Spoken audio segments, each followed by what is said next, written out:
Capítulo 7. Planificación familiar. Es fácil comprender por qué algunas personas han pretendido separar el cuidado paterno de otros tipos de altruismo de selección de parentesco.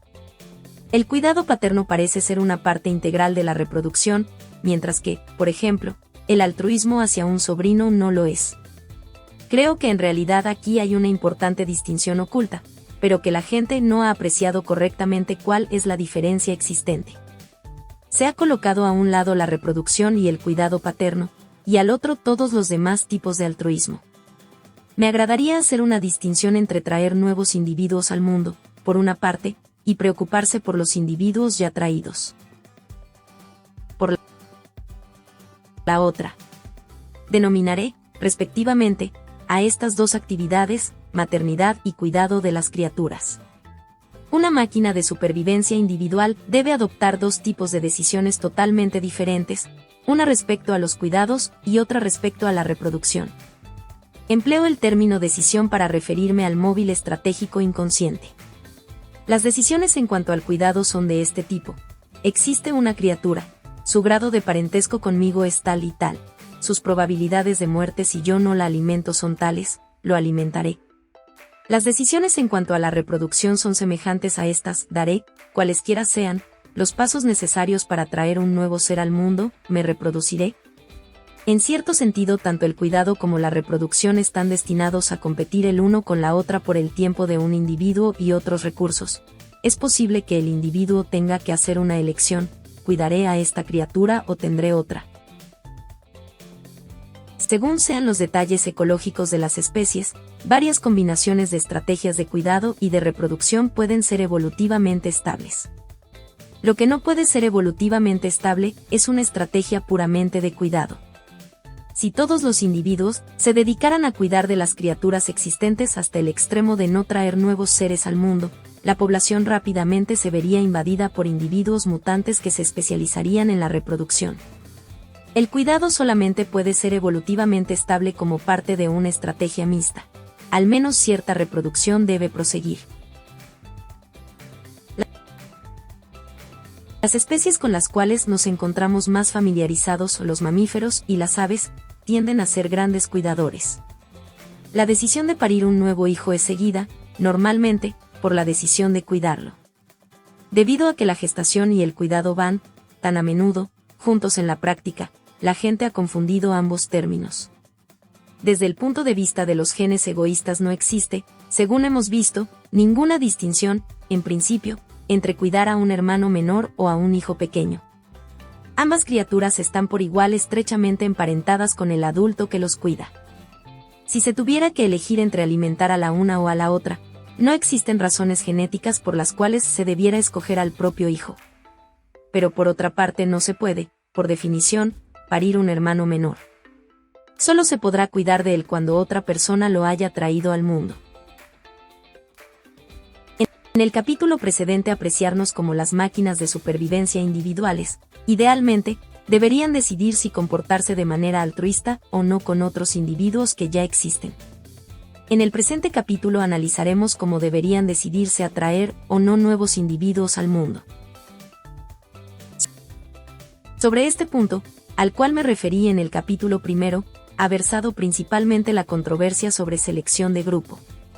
Ello se debe a que Wynne Edwards, quien ha sido uno de los principales responsables de la promulgación de la idea de selección de grupo, lo hizo en el contexto de una teoría de regulación de la población. 41, presentó la hipótesis de que los animales individuales, de manera deliberada y altruista, reducen sus tasas de nacimiento en bien del grupo considerado en su conjunto.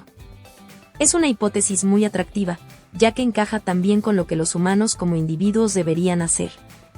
La humanidad está procreando en demasía. El tamaño de la población depende de 4 factores: nacimientos, muertes, inmigraciones y emigraciones. Considerando la población mundial en su totalidad, no ocurren emigraciones ni inmigraciones, y solo nos quedan los nacimientos y las defunciones. Mientras el número de hijos por pareja sea superior a 2 sobrevivientes para reproducir, el número de criaturas que nazcan tenderá a incrementarse con los años en una proporción cada vez más acelerada. En cada generación, la población, en lugar de aumentar en una cifra fija, aumenta más bien en algo similar a una proporción fija del tamaño que ya ha alcanzado. Desde el momento en que el tamaño mismo está aumentando, la proporción del incremento aumenta proporcionalmente. Si se permitiera que este tipo de crecimiento continuase libremente, la población alcanzaría proporciones astronómicas en un plazo sorprendentemente corto. De paso, aprovecharemos para mencionar el hecho de que un elemento aún no apreciado por la gente que se preocupa por los problemas demográficos es que el crecimiento de una población depende de cuándo la gente tenga a sus hijos, tanto como de cuántos pueda tener. Desde el momento en que las poblaciones tienden a aumentar en una determinada proporción por generación, se deduce que si se espacian más las generaciones, la población aumentará a un ritmo más lento por año. Las pancartas que rezan "detente a los 2" bien podrían ser reemplazadas por otras que recomendasen "comienza a los 30". En todo caso, un crecimiento demográfico acelerado plantea serios problemas. Probablemente todos conocemos ejemplos de los cálculos sorprendentes que han sido utilizados para que la gente tome conciencia de este problema. Citemos uno: la población actual de América Latina es, aproximadamente, de 300 millones de personas, y en el presente ya muchas de ellas se encuentran subalimentadas. Pero si la población continuara aumentando en la proporción actual, se tardaría menos de 500 años para alcanzar el punto en que la gente, apiñada de pie, formaría una sólida alfombra humana sobre el área total del continente. Esto es un hecho, aun suponiendo que estuvieran muy delgados, su hipótesis bastante real. En un plazo de 1000 años estarían de pie unos sobre los hombros de otros con una profundidad de 1 millón. En 2000 años, la montaña de gente, remontándose a la velocidad de la luz, habría alcanzado el límite del universo conocido. No habrá escapado al lector que estos cálculos son hipotéticos. No sucedería así por algunas razones prácticas. Los nombres asignados a dichas razones son hambre, plagas, guerra, etc. O, si somos afortunados, control natal. No sirve apelar a los avances logrados en la ciencia de la agricultura, la revolución verde y similares. El incremento de la producción alimenticia puede aliviar, temporalmente, el problema, pero es un hecho matemáticamente cierto que no puede ser una solución a largo plazo. En realidad, al igual que los avances médicos que han contribuido a precipitar la crisis, probablemente empeore el problema, al acelerar el índice de expansión demográfica. Constituye una verdad lógicamente simple que, al carecer de emigración masiva al espacio, con cohetes que partan a razón de varios millones por segundo, el índice de natalidad incontrolada tiene que conducir a un índice de mortalidad horriblemente alto. Es difícil de concebir que esta verdad tan simple no sea comprendida por aquellos dirigentes que prohíben a sus seguidores utilizar efectivos métodos anticonceptivos. Expresan su preferencia por métodos naturales de limitación demográfica, y un método natural es exactamente lo que van a obtener. Se llama muerte por inanición. La inquietud que tales cálculos a largo plazo provocan se basa en la preocupación por el bienestar futuro de nuestra especie considerada en su conjunto. Los humanos, algunos de ellos, tienen la consciente prudencia de prever las consecuencias desastrosas de un exceso de población. La hipótesis básica del presente libro plantea que las máquinas de supervivencia, en general, están guiadas por genes egoístas, y que no se puede esperar de ellos, ciertamente, que vean el futuro, ni que tengan presente en su corazón el bienestar de toda la especie. Aquí es donde difiere Wynne Edwards de las teorías evolutivas ortodoxas. Él piensa que existe un medio por el cual el genuino altruismo de control natal puede evolucionar. Un punto que no se subraya en los escritos de Wynne Edwards, o en la difusión que hizo Ardrey de sus puntos de vista, es que existe un gran número de hechos acordados o establecidos que no están en disputa. Es un hecho obvio que las poblaciones de animales salvajes no se incrementan en las proporciones astronómicas de que son, teóricamente, capaces. En ocasiones, las poblaciones de animales salvajes permanecen relativamente estables, y los índices de natalidad y de mortalidad se mantienen más o menos iguales. En muchos casos los ratones de Noruega o Lemmings son un famoso ejemplo de ello. La población fluctúa ampliamente, con violentas explosiones demográficas alternadas con descensos violentos que casi amenazan con su extinción. Ocasionalmente el resultado puede ser la extinción total, por lo menos en lo que respecta a la población de un área local. En ocasiones, como es el caso del lince canadiense, cuyos cálculos estimativos se obtienen del número de pieles vendidas por la Hudson's Bay Company en años sucesivos, la población parece oscilar rítmicamente. Lo único que no puede suceder en las poblaciones animales es que continúen creciendo de forma indefinida. Los animales salvajes casi nunca mueren por edad avanzada. El hambre, las enfermedades o los animales predadores acaban con ellos mucho antes de que se tornen realmente seniles. Hasta hace poco tiempo, esto también era aplicable al hombre. La mayoría de los animales mueren en la niñez, muchos de ellos no llegan a superar la etapa embrionaria. El hambre y otras causas mortales son las razones últimas de por qué una población no puede incrementarse indefinidamente. Por lo que hemos podido apreciar basándonos en nuestra propia especie, no hay una razón valedera de por qué siempre tendrá que suceder de tal manera. Solo con que los animales regularan su índice de natalidad, no tendría por qué producirse la muerte por inanición. Según la tesis de Wynne Edwards, eso es exactamente lo que ellos hacen. Pero aún aquí se provoca un desacuerdo menor de lo que pudiera suponerse al leer su libro. Los partidarios de la teoría del gen egoísta estarán de acuerdo en que los animales efectivamente regulan su índice de natalidad. Y ciertas especies determinadas tienden a conservar un grupo o carnada de un número bastante regular. Ningún animal tiene un número indefinido de hijos. El desacuerdo se produce no sobre el punto de si el índice de natalidad está reglamentado, sino sobre por qué lo está, mediante qué proceso de selección natural se ha desarrollado la planificación familiar. En pocas palabras, el desacuerdo se centra en torno a si el control natal animal es altruista, practicado por el bien del grupo considerado en su conjunto, o egoísta, practicado por el bien del individuo que efectúa la reproducción. Trataré ambas teorías en orden. Wynne Edwards supuso que los individuos tienen menos hijos de los que son capaces de tener, en beneficio del grupo considerado como tal. Reconoció que la selección natural normal no puede, de manera alguna, dar origen a que tal altruismo evolucione. La selección natural de índices de reproducción inferiores al promedio es, a primera vista, una contradicción en cuanto a los términos. Invocó, por lo tanto, la selección de grupos, según vimos en el capítulo primero. De acuerdo a lo expresado por él, los grupos cuyos miembros individuales restringen su propio índice de natalidad, tienen menos posibilidades de extinguirse que los grupos rivales cuyos miembros individuales se reproducen a tal velocidad que ponen en peligro el abastecimiento de alimentos. Por lo tanto, el mundo se ve poblado por grupos de reproductores controlados.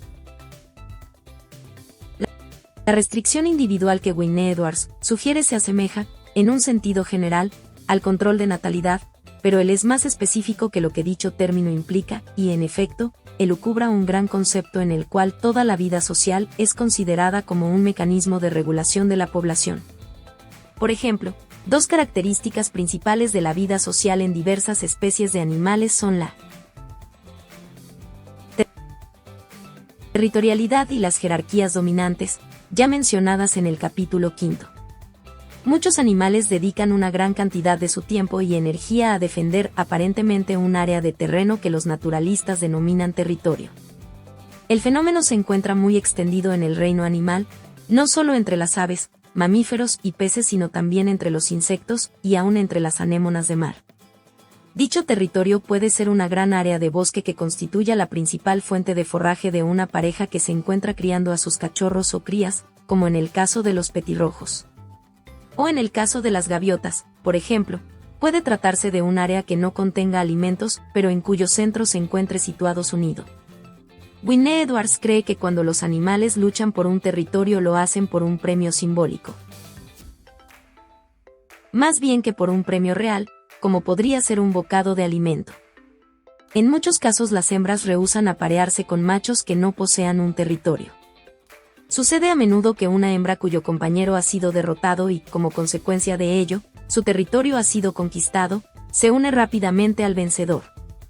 Aun en especies monógamas aparentemente fieles, una hembra puede estar unida al territorio de un macho más que a él personalmente. Si la población crece demasiado, algunos individuos se verán privados de territorio y, por lo tanto, no procrearán. Así, ganar un territorio es, para Wynne Edwards, como obtener un vale o una licencia para procrear. Como sea que existe un número finito de territorios disponibles, también es finito el número de licencias concedidas. Los individuos pueden luchar para determinar quién obtiene dichas licencias, pero el número total de criaturas que la población puede tener, considerada en su conjunto, es limitado por el número de territorios disponibles.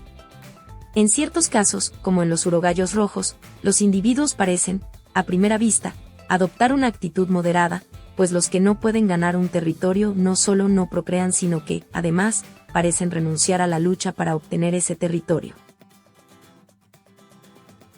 Parece como si todos aceptasen las reglas del juego. Si a fines de la temporada de competición, no has conseguido uno de los vales oficiales para procrear, voluntariamente debes abstenerte de ello y no molestar a los afortunados durante la temporada de cría, de manera que puedan continuar propagando la especie. Wynne Edwards interpreta, de manera similar, las jerarquías dominantes. En muchos grupos de animales, especialmente los que se encuentran en cautividad, pero también, en algunos casos, los que se encuentran en estado salvaje, los individuos aprenden a conocer la identidad de cada uno y saben a quién pueden vencer en la lucha y quién los vencerá a menudo. Como vimos en el capítulo 5, tienden a someterse sin lucha a los individuos que, según ellos saben, tienen probabilidades de derrotarlos de todas maneras. Como resultado, un naturalista puede describir una jerarquía dominante o la ley del más fuerte, orden jerárquico de la sociedad en el cual todo el mundo sabe el puesto que le corresponde y no se hace ilusiones respecto a su ubicación. Por supuesto se producen algunas luchas verdaderamente graves y encarnizadas, y en ciertas ocasiones los individuos pueden lograr promociones sobre sus antiguos jefes inmediatos. Pero, como vimos en el capítulo 5, el efecto general de la sumisión automática por parte de individuos que se encuentran clasificados en un rango inferior, se aprecia en las escasas luchas prolongadas que tienen lugar y rara vez ocurre que los contendientes resulten gravemente heridos. Mucha gente piensa que esto es algo positivo en un sentido vagamente relacionado con la selección de grupo. Wynne Edwards ofrece una interpretación mucho más atrevida. Los individuos que ocupan una alta jerarquía tienen más posibilidades de procrear que los que ocupan una posición más baja, ya sea porque son preferidos por las hembras o porque físicamente impiden que los machos que se encuentran en una posición inferior se acerquen a las hembras.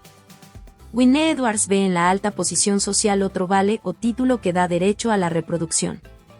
En vez de luchar directamente por las hembras, los individuos luchan por adquirir una posición social, y luego aceptan que si no logran alcanzar un puesto alto en la escala social, no tienen derecho a procrear. Se reprimen en las situaciones en que hay hembras directamente implicadas, aunque de vez en cuando intenten de nuevo obtener una posición más elevada, pudiendo decirse, por lo tanto, que compiten indirectamente por las hembras.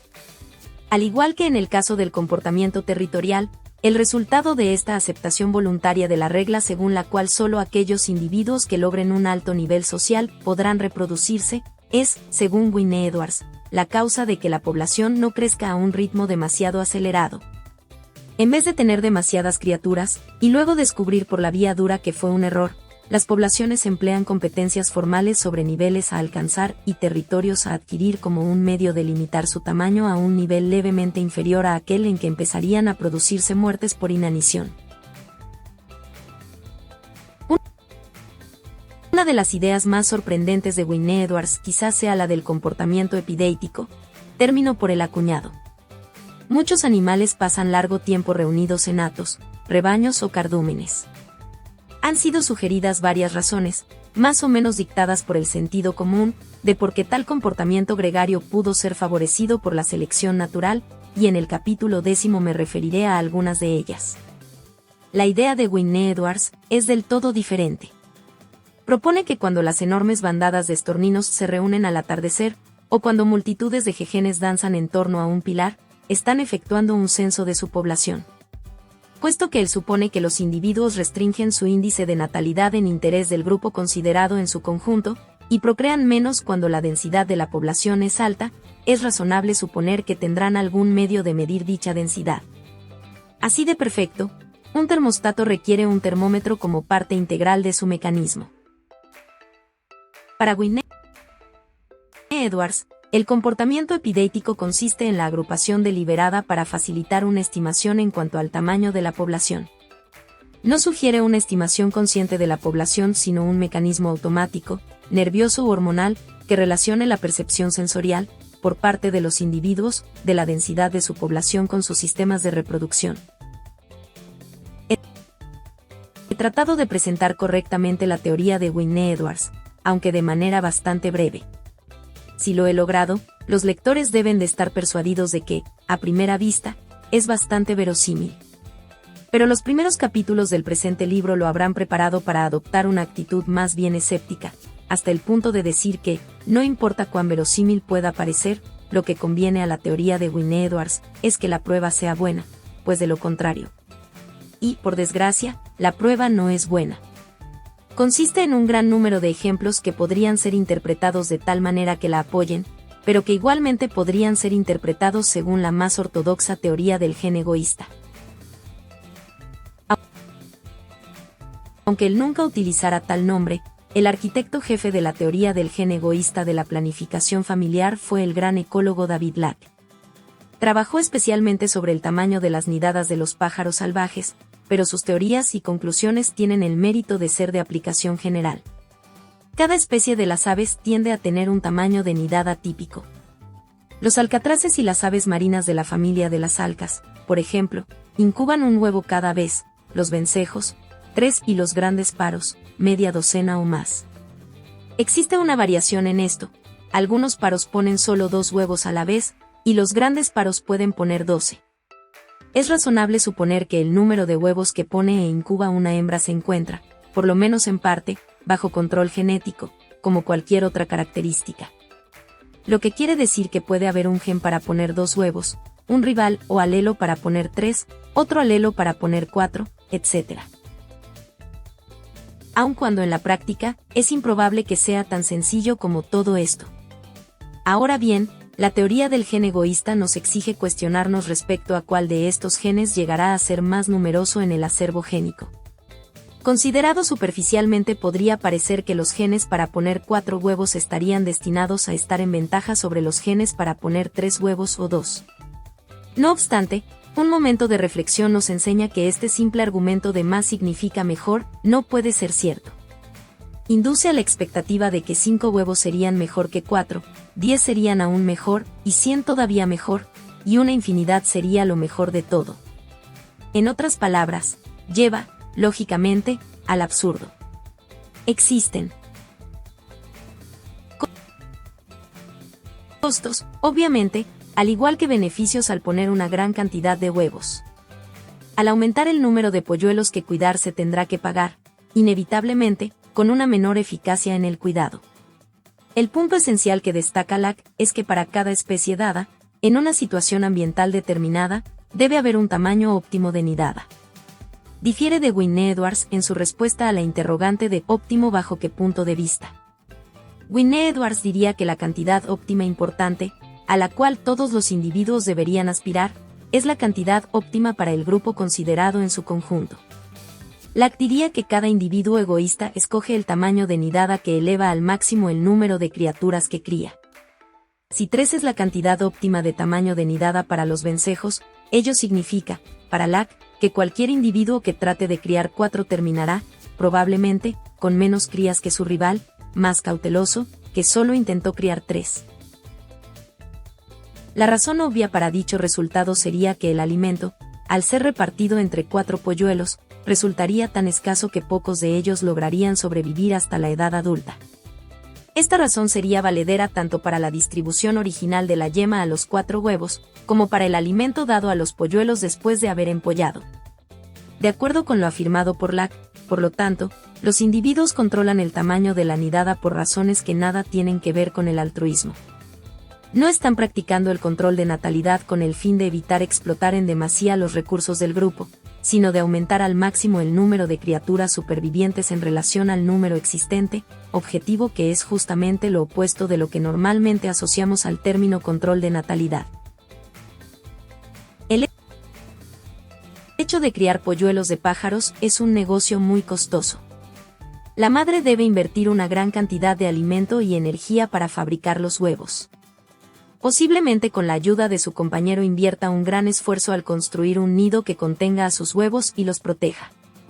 Los padres se pasan semanas sentados pacientemente sobre los huevos. Luego, cuando los polluelos salen del cascarón, los padres trabajan casi hasta la extenuación para llevarles el alimento, casi de manera ininterrumpida y sin tomarse descanso. Como ya hemos visto, un padre de la especie de gran paro lleva, como promedio, un bocado de alimento al nido cada 30 segundos de luz diurna. Los mamíferos como nosotros lo hacemos de una manera algo diferente, pero la idea básica de que la reproducción es asunto costoso, especialmente para la madre, no deja de ser cierta. Es obvio que si una madre intenta estirar sus limitados recursos de alimentos y esfuerzos entre demasiados hijos, terminará criando menos que si se hubiese limitado a unas ambiciones más modestas. Ella debe hacer un balance entre la reproducción y el cuidado. La cantidad total de alimentos y otros recursos que una hembra individual o una pareja pueda reunir es el factor limitativo determinante respecto al número de hijos que pueden criar. La selección natural, de acuerdo a la teoría de Lack, adapta el tamaño inicial de la nidada, carnada, etc., de manera que se obtenga el máximo de ventaja sobre estos recursos limitados. Los individuos que tienen demasiados hijos son penalizados, no porque toda la población se extinga, sino simplemente porque pocos de sus hijos sobrevivirán.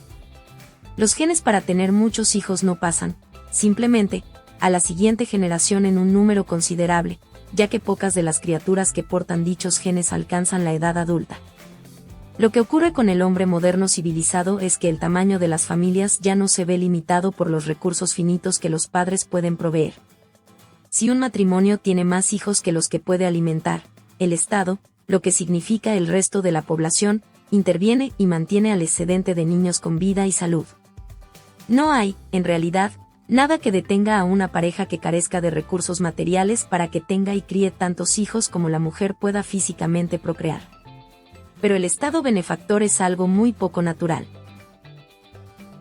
En la naturaleza, los padres que tienen más hijos de los que pueden mantener no tienen muchos nietos y sus genes no son transmitidos a futuras generaciones. No hay necesidad de una restricción altruista del índice de natalidad, ya que no existe un estado benefactor en la naturaleza. Cualquier gen que tienda a ser demasiado indulgente es rápidamente penalizado. Los hijos que contienen tal gen se mueren de hambre. Desde el momento en que nosotros, los humanos, no deseamos retornar a las antiguas costumbres egoístas por las que permitíamos que los niños de familias muy numerosas murieran de inanición, hemos abolido la familia como unidad de autosuficiencia económica y la hemos sustituido por el Estado. Pero no se debe abusar del privilegio de ayuda garantizada a los niños. La anticoncepción es, en ocasiones, atacada como algo artificial, desnaturalizado. En efecto, es muy inhumana. El problema radica en que también lo es el Estado benefactor. Pienso que muchos de nosotros creemos que un Estado benefactor es altamente deseable. Pero no puede tenerse un Estado benefactor artificial o desnaturalizado a menos que también se cuente con un control de natalidad igualmente desnaturalizado, de otra forma el resultado final será una calamidad aún mayor que la que se alcanza en la naturaleza.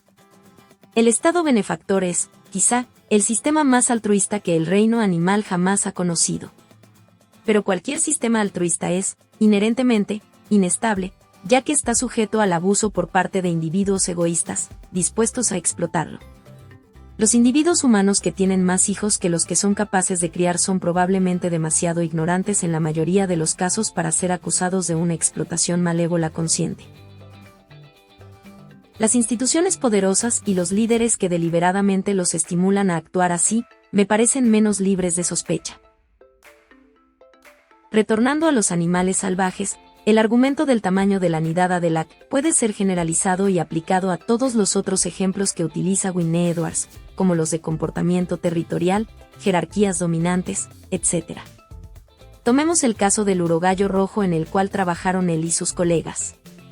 Estos pájaros comen brezo común y parcelan los brezales en territorios que contienen, aparentemente, más alimento del que los dueños del territorio necesitan en realidad. A comienzos de la temporada luchan por los territorios, pero al poco tiempo los perdedores parecen aceptar su derrota y abandonan la lucha.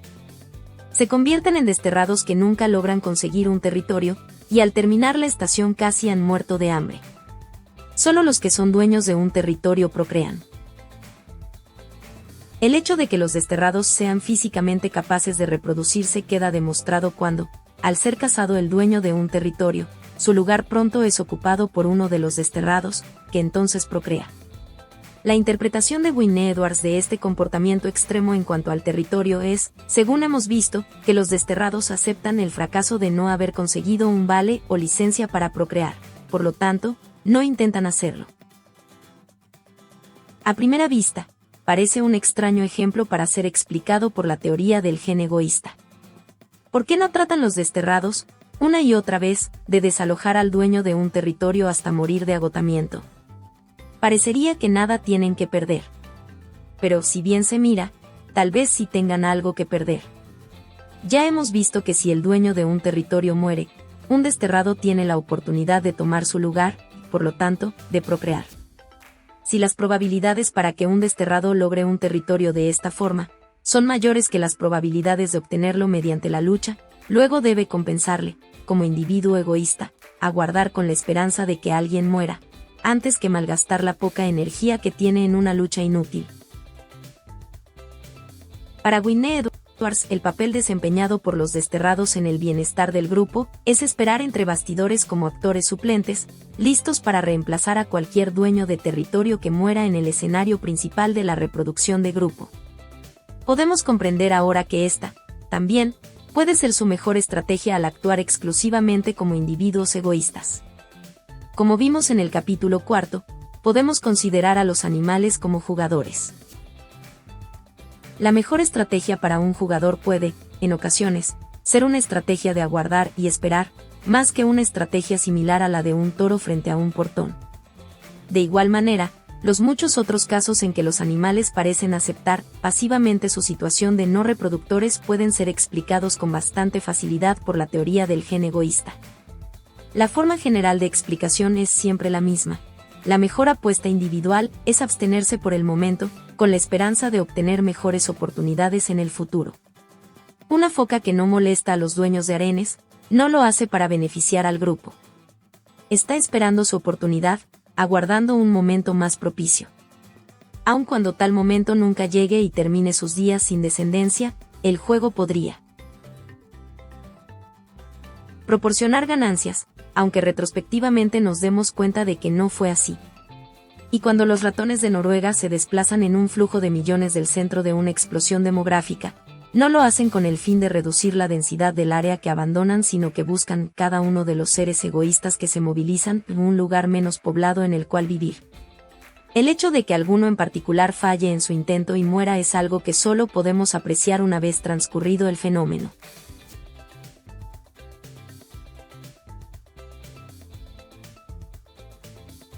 Es un hecho bien documentado que un exceso de población reduce, en ocasiones, el índice de natalidad. A veces, ello es considerado como evidencia que respalda la teoría de Wynne Edwards. No es nada por el estilo.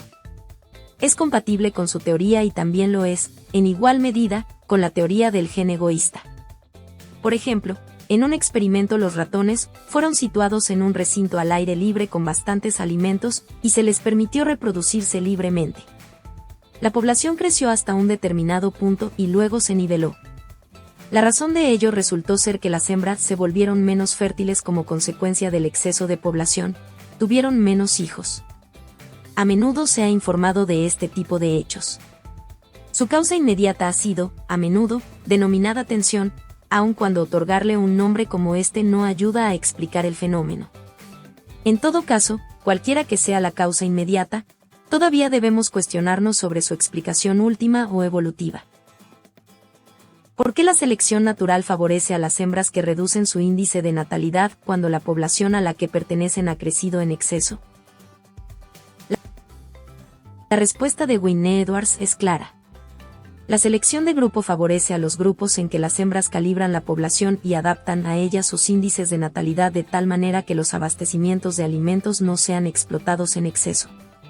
En el caso del experimento que acabamos de señalar, sucedió que el alimento nunca escaseó, ni podía escasear, pero las ratas no podían percatarse de ello. Están programadas para la vida en la naturaleza, y es probable que bajo las condiciones naturales una superpoblación sea un indicativo fiable de hambre futura. ¿Qué nos dice la teoría del gen egoísta? Casi exactamente lo mismo, pero con una diferencia crucial. Se recordará que, según Lack, los animales tenderán a tener el número óptimo de hijos desde su propio punto de vista egoísta. Si procrean muy pocos o demasiados, terminarán criando un menor número que si hubiesen acertado la cantidad correcta. Ahora bien, la cantidad correcta podría ser un número menor en un año en que existe un exceso de población, que en otro en que la población es escasa. Ya hemos convenido en que un exceso de población puede presagiar hambre. Obviamente, si a una hembra se le ofrecen evidencias fiables de que se puede presentar el hambre, en beneficio de su propio interés egoísta reducirá su índice de alumbramientos. Las rivales que no respondan a las señales de advertencia y no actúen de acuerdo a ellas terminarán criando menos hijos, aun cuando, en realidad, procreen más. Concluimos, por consiguiente, con una deducción casi exactamente igual, pero llegamos a ella por un tipo de razonamiento evolutivo del todo diferente. La teoría del gen egoísta no tiene problemas ni siquiera con los despliegues epidéicos. Se recordará que Wynne Edwards presentó su hipótesis de que los animales, de manera deliberada, se exhibían juntos formando grandes multitudes con el fin de facilitar a todos los individuos el llevar un censo y regular su índice de natalidad de acuerdo a sus resultados. No existe evidencia directa de que alguna agregación sea, en realidad, epidéica, pero supongamos que se hallaran pruebas concretas. ¿Le restaría ello validez a la teoría del gen egoísta? En absoluto. Los estorninos descansan juntos en números considerables. Supongamos que se demostrara que no solo el exceso de población en invierno reduce la fertilidad en la siguiente primavera, sino que ello se debe también directamente a que los pájaros escuchan las llamadas emitidas por cada cual. Podría quedar demostrado, de manera experimental, que los individuos expuestos a una grabación de un lugar de descanso de estorninos muy ruidosos ponían una cantidad menor de huevos que aquellos expuestos a una grabación de un lugar de descanso de estorninos más tranquilo y menos poblado. Ello indicaría, por definición, que las llamadas de los estorninos constituían un despliegue epidéitico. La teoría del gen egoísta lo explicaría de una manera bastante similar a como trató el caso de los ratones.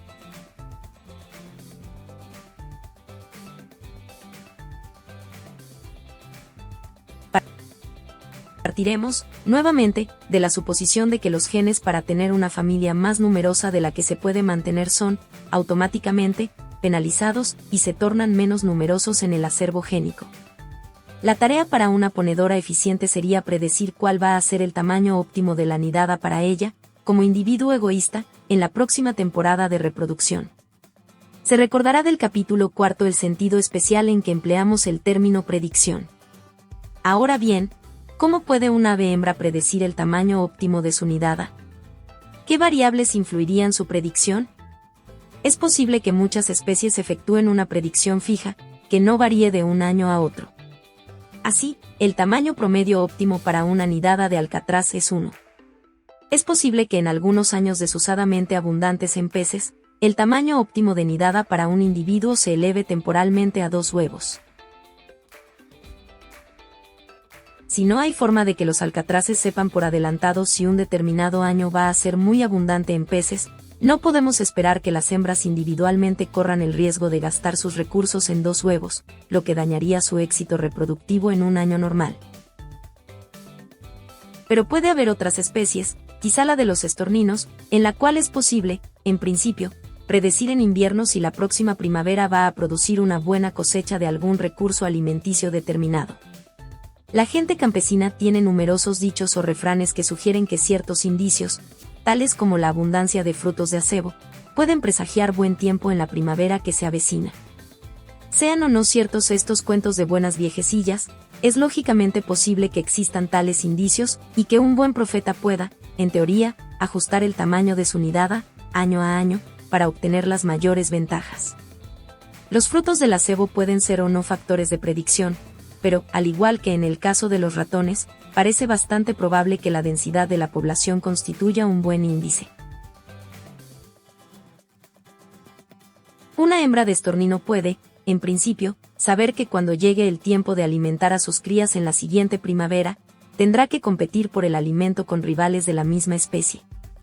Si ella puede, de alguna manera, estimar la densidad local de su propia especie en invierno, tendrá un medio poderoso de predecir cuán difícil le será obtener el alimento necesario para sus polluelos en la próxima primavera. Si encuentra que la población en invierno es especialmente alta, la política prudente a seguir, considerada desde su propio punto de vista egoísta, sería poner relativamente pocos huevos. Su estimación del tamaño óptimo de su nidada se habrá reducido. Ahora, desde el momento en que se convierta en una realidad que los individuos reducen el tamaño de su nidada en base a su estimación de la densidad de la población, será ventajoso para cada uno de los individuos egoístas pretender ante los rivales que la población es densa, sea ello cierto o no. Si los estorninos estiman el tamaño de la población por el volumen de ruido en un sitio de descanso en invierno, compensará a cada individuo el emitir un sonido tan agudo como le sea posible, con el fin de que se escuche como 2 estorninos en lugar de 1.